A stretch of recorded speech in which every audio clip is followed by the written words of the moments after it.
En classe, nous avions parlé des phrases simples et des phrases complexes. Je rappelle, une phrase simple, c'est une phrase dans laquelle il y a un verbe conjugué, il y a donc une proposition.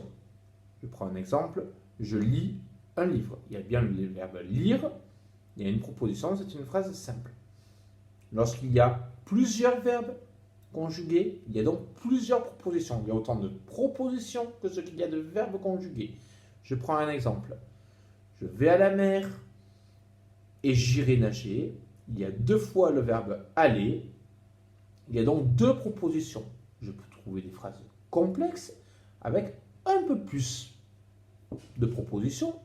Un exemple. Je m'assieds à table. Je prends mon verre et je bois. S'asseoir, prendre, boire. 3 verbes, 3 propositions. Là, aujourd'hui, on va essayer de voir comment ces propositions sont reliées. Comment, en fait, elles vont être articulées l'une à l'autre. Comment on va les tenir. Comme on pourrait tenir 2 objets avec une chaîne, par exemple, avec une corde. Mais comment elles sont reliées entre elles? Alors, pour cela, il y a un exemple. Regardez-le. Voici donc un exemple avec une phrase complexe composée de 1. 2 verbes conjugués. Paul se repose, il réfléchit. Alors on va essayer de voir quel est le maillon, quel est le chaînon manquant. Alors il peut être de plusieurs formes. On pourrait trouver une ponctuation. Paul se repose, virgule, il réfléchit. On pourrait trouver encore un signe de ponctuation, le signe de ponctuation suivant. Paul se repose, point virgule, il réfléchit. 3e point, Paul se repose, 2 points, il réfléchit. Lorsque 2 propositions sont reliées, on dit que ces propositions, elles sont juxtaposées. D'accord?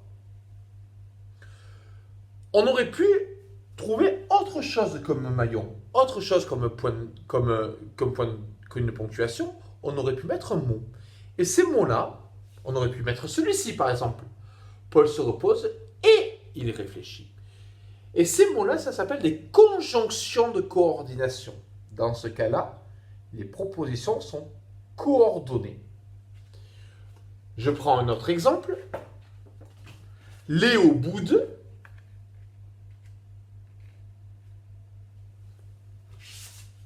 On l'a puni. Là aussi, je pourrais prendre une virgule et dire Léo boude, virgule, on l'a puni. Dans ces cas-là, les propositions seraient juxtaposées. Ou bien, je pourrais prendre un mot, c'est-à-dire cette fameuse conjonction de coordination. Léo boude, car on l'a puni. D'accord? Ça, c'est une conjonction de coordination. Il y a 7 conjonctions de coordination. On peut retrouver mais, exemple, je joue au tennis, mais je n'aime pas ça.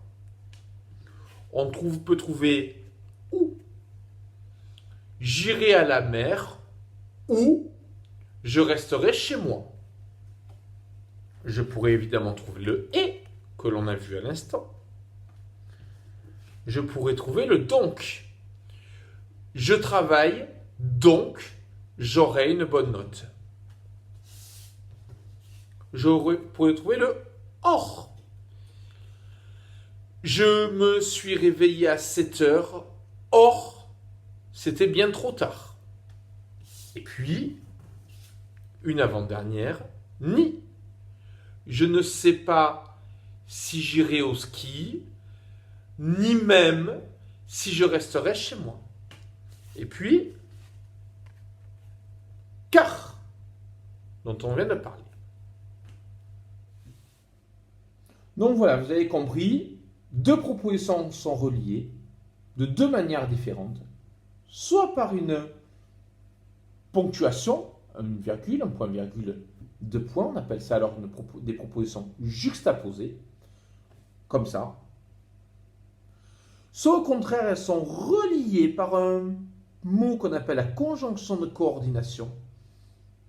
Et dans ces cas-là, elles sont coordonnées. Et cette conjonction de coordination, il faut les connaître par cœur. Alors pour cela, il y a une petite phrase que tout le monde connaît. Vos parents connaissent, vos grands-parents ont sans doute également appris à l'école. Mais, ou, et, donc, or, ni, car. Je précise juste que le ou, il est sans accent, et le et, c'est le t. À très bientôt.